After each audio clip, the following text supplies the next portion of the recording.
Hey, what's going on YouTube? Sarkel Stay Humble.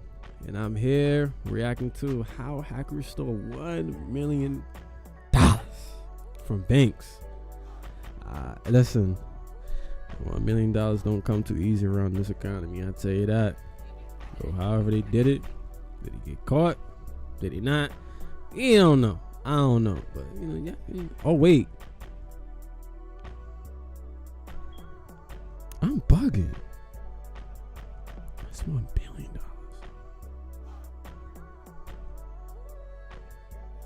You know what? I'm gonna just leave that. I'm gonna leave it. I don't know. I'm seeing it like in my mind. You know how you see something sometimes and you say it's $1 million, or you see like, you know how you read words and you see them and you say it differently out loud. That was embarrassing, but you know what? I'm gonna accept it. I'm gonna hold my L on that one. Make sure you like, share, subscribe, comment down below if you have any suggestions for later down the line. Let's get right into this video. July 10th, 2016. Two men are walking into the entrance of a bank in Taipei. They're wearing medical masks and fisher hats. One of them guards the entrance, while the other stands in front of the ATM. He doesn't do anything though. He doesn't withdraw money with a card, nor does he try to blow it up. He just waits. And then something curious happens. Oh, shoot. The ATM starts spitting out banknote after banknote. All he has to do is collect the money. As a stranger approaches, they immediately abort and leave. The stranger will find the cash just lying there. Even though it doesn't exactly look like it, he just walked into a massive heist. While those two men collected their money, 20 others did the same thing at other branches. This is just one puzzle piece of a larger operation. A 2-year-long sophisticated attack that shook the global financial system to its core. More than 100 banks in over 30 countries with stolen funds amounting to roughly $1 billion US. One of the biggest bank heists in history, orchestrated by hackers. The Carbanak Group. They are led by one elusive mastermind. But on this one night in Taipei, I'm gonna be honest, like, $1 billion, man.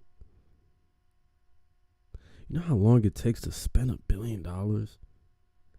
And I bet you if they came up with this idea, I can imagine what other criminal acts that they're doing that hasn't been captured, that hasn't been caught.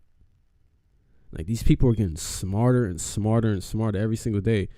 People, trust me, protect your pockets, protect your vehicles, security, everything. These hackers, these criminals are getting smarter and smarter every single day to come up with different ways to rob.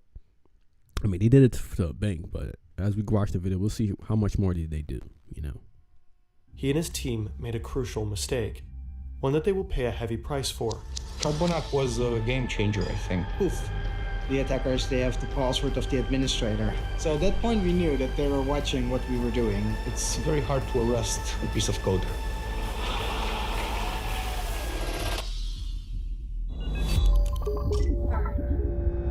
This video was created in cooperation. Also, may I add, many criminals leave breadcrumbs. Even if it's something, that's all detectives need is some type of lead. And then they're going to piece it all together with different departments, and then it'll blow up, and they'll find you, and they'll come get you. With the cybersecurity company Kaspersky Labs on the basis of their documentary series Tomorrow Unlocked. Also, check out this great podcast episode by Darknet Diaries on the story, link in the description. The actual events of this hack are known, but the names of the attacked banks and involved employees were never disclosed. So to tell this story, we created Maxim. That's him. It's the 8th of April, a regular Tuesday. He works in a Ukrainian bank. He's a well-respected employee, but he has a bad habit of not installing his Windows updates. As he sips his coffee and thinks about the receptionist he has a crush on, an email from his colleague pops in.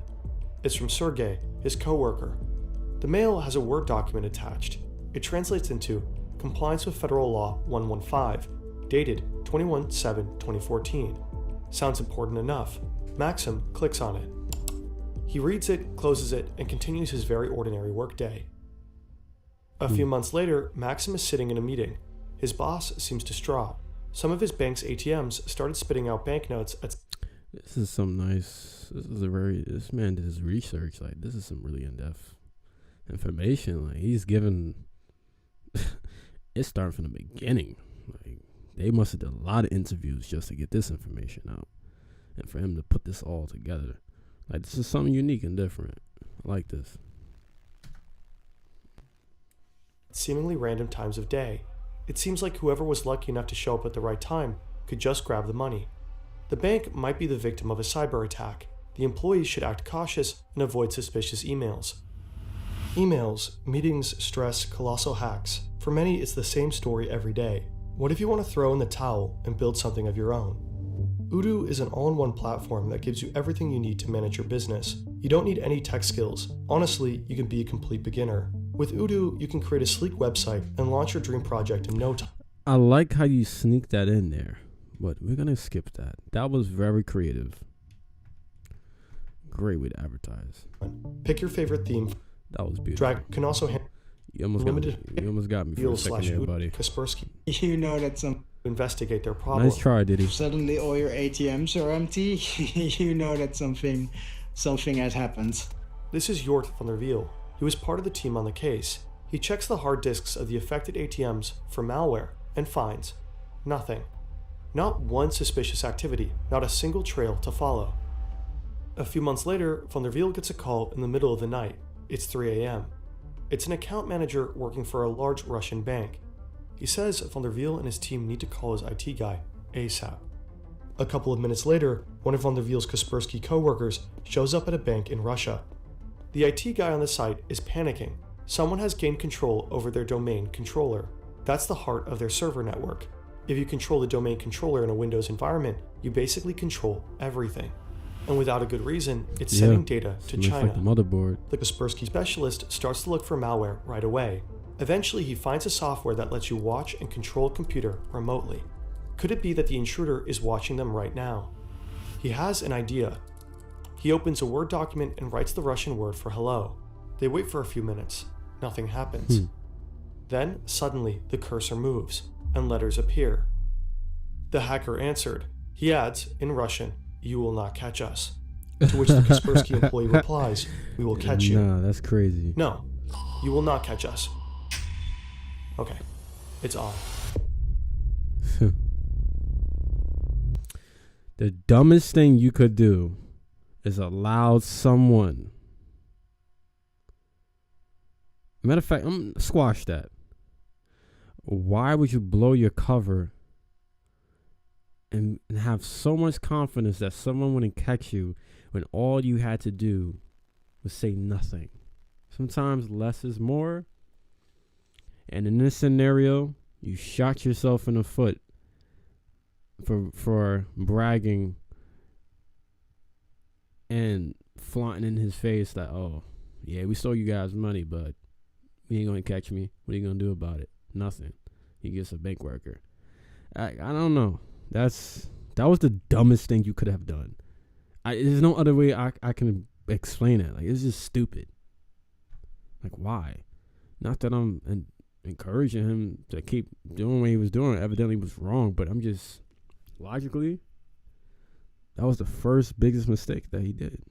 It was only a suspicion. Turned to be a fact once he said something. It will take some time, but eventually the Kaspersky team finds the malware. It is similar to the Garburg Trojan. One configuration file of the malware is called Ananak, so the team decides to call it Carbonac. This incident at the Russian bank gave van der Wiel and his colleagues hints about what is going on, and they link it all back to those hacked ATMs in Ukraine. Now they can reconstruct how the Carbonac hackers operate. So let's wind back. This is one of the Carbonac hackers. Again, it's the 8th of April, 2014. He already got into Sergey's email account, but he wants access to Maxim's computer. So he sends out this email with that attachment. The Word file exploits vulnerabilities in Microsoft Word to download malware that contains the backdoor. The hacker now has remote access to Maxim's computer. Next step, gain access to the whole network, and he knows exactly how to do it. The hacker installs a specific software on Maxim's computer, which slows it down, which in turn frustrates Maxim, so he calls IT to come by and check. By the time the IT guy comes over, the hacker has installed a keylogger. This way he will be able to see everything one types into Maxim's keyboard. The IT guy starts to investigate. To do so, he needs to type in his admin password, and bingo. The hacker got the admin's password. He tries it out on the domain controller, and yep, it's the same. Now he can go look for the computer in the network that controls the money transfers and the ATMs. But he doesn't attack right away. Instead, for months he silently observes the employees managing the transactions. Once he fully understands the process, he proceeds. To steal the money, the Carbanak Group developed 3 different methods. One, The fact, and to be honest, I believe that for certain that the government is watching all of us, even to this day, on these devices. And they have a lot of surveillance on all of us daily, especially in New York. New York is, you got to be a genius to be able to get away with something in New York completely, because the amount of cameras that are in this state is ridiculous. We're not talking about upstate. We're not talking about, Long Island or Staten. No, we're talking about Manhattan, the Bronx, Brooklyn, Queens. Yeah.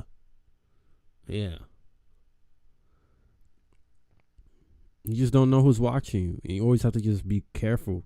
And then anytime something pops up on my screens, even when I was younger, like I knew, and I used wisdom, like not to click on it and put it in. Like, no.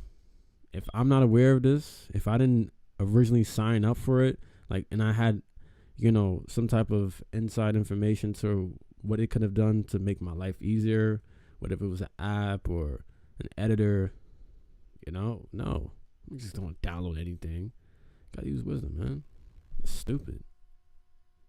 One way is to transfer money from so-called transaction management accounts to their own accounts. To avoid suspicion, they raise the balances by the stolen amount beforehand, keeping the total unchanged. Since banks check accounts only every 10 hours, the transfers go unnoticed. Another way is to take control of specific ATMs to let them spill out banknotes right into the hands of money mules. These are men hired through the Moldovan mafia who collect the money and send it to their bosses. In exchange, they get to keep a small cut. The third method is the most sophisticated. The hackers set up a couple of bank accounts in the names of their money mules, including debit cards. Then they make sure they all have the same small amount on it, let's say $3.33. Then they update the bank's database, exchanging that $3.33 for $1 million. Suddenly, all the money mules have $1 million on their bank account. Now they just use their debit cards to withdraw the cash. As a side effect of the database update, some broke bank customers will suddenly find themselves to be millionaires. The better the Kaspersky team understands the methods of the Carbanak Group, the more they begin to grasp how complex this operation is. Kaspersky teams up with Europol, major European banks, and various national law enforcement agencies to hunt them down. They're able to take down some of their servers, but then the hackers start using different tools and continue to work under the radar. By the beginning of 2015, Carbanak has robbed at least 100 financial institutions in almost 30 countries. Most of the victims... The banks, and I bet you all them banks did a lot more robbing than what those hackers did.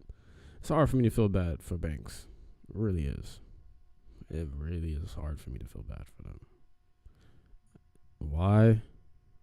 I'll express my opinions in a more in-depth video another time.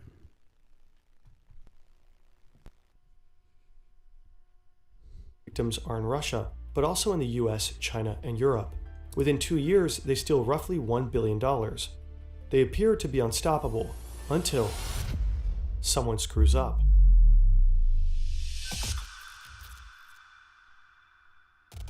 The first bank reported that over 70 million NT dollars was withdrawn illegally. The withdrawals were made in both Taipei and Taichung across 34 ATMs and 20 branches. In July 2016, Carbanak attacks the so-called first bank in Taipei, but the Taiwanese police are quick on their feet. Very quick. 我们从被盗领的 ATM 的影像先去调 At least 500 police officers checking the CCTVs. We track all the footage from the ATMs back to the hotels of all the suspects. 这一个车手的一个身份，陆陆续续，接下来3-4天的时间，全部把22位It only makes sense to just walk around and cover your face with a mask until you get into the hotel. Like, this is something I don't. Matter of fact, why would you even go? Yeah, you guys have all this money, and you tell me you couldn't find a better hideout? Like, your hands are so dirty from doing all of that, and you're telling me you're just gonna walk in the street without covering your face, your skin. You know, you can blame it on COVID. Like, there's still people wearing masks. No one's gonna think nothing of it. They're probably gonna think you're sick, and they're gonna try to stay away from you. Could have used any getaway trucks, cars, but you chose to take regular transportation and go into a public hotel. It's retarded. I can imagine other things that the other guys got caught doing. They said it was 22. Make it make sense. 的一个身份啊。 22 money mules, most of them Russian, the rest from Eastern European countries. 19 of them successfully flee Taiwan, but 3 remain in the country with the money. Their faces are all over the media. To escape, they have to get rid of the money somehow. One of them hides 2 sports bags with some of the money at the Donghu Park. He then flees to Yulong County and hides there. But he's caught and leads the police back to the sports bags. But instead of 2, there is only 1 left. An elderly man found one of the bags and took it home. He probably think that was fortune from God. The police seize the second bag and search for the other money mules. A man called Bobby hides the rest of the money in 2 suitcases and stows them in 2 lockers at Taipei Central Station. Shortly after, 2 other men from Eastern Europe arrive in Taiwan and collect the suitcases from the main station. They go to a hotel to have brunch. As they sit down, they're interrupted by the police. Put down the knife, your fork, stay calm, don't move. Resign the election with us, such a shame. They ask the men to take them to their hotel room. Сколько у вас человек всего? Здесь нас двое. Нет, целая группа. Чего группа? Вот это преступление. In their hotel room, law enforcement finds banknotes that are worth roughly... Dang. Oh, boy. That's a lot of cash right there, baby. Whew. Dang. 1.5 million US dollars. The Taiwanese police managed to recover 90% of the stolen money. The 3 money mules are sentenced to a little over 4 years in prison. 4 years? These guys are just low-level operatives. But on the phone of one of the men, the Taiwanese police find pictures of stacks of money in various currencies. They also find emails from the suspected head of the Carbonac Group. Europol, the FBI, cybersecurity companies, and several authorities from different countries work tirelessly to find the Carbonac mastermind. Little do they know he is hiding all the way across the globe, living a life in luxury.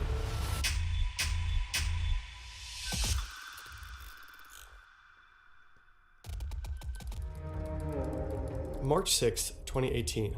This is Dennis. He's Ukrainian, but now he lives with his wife and son in Alicante, Spain. He's a rather private person. He doesn't really leave the house. Right now, as per usual, he's coding new malware. He's one of the best of his trade.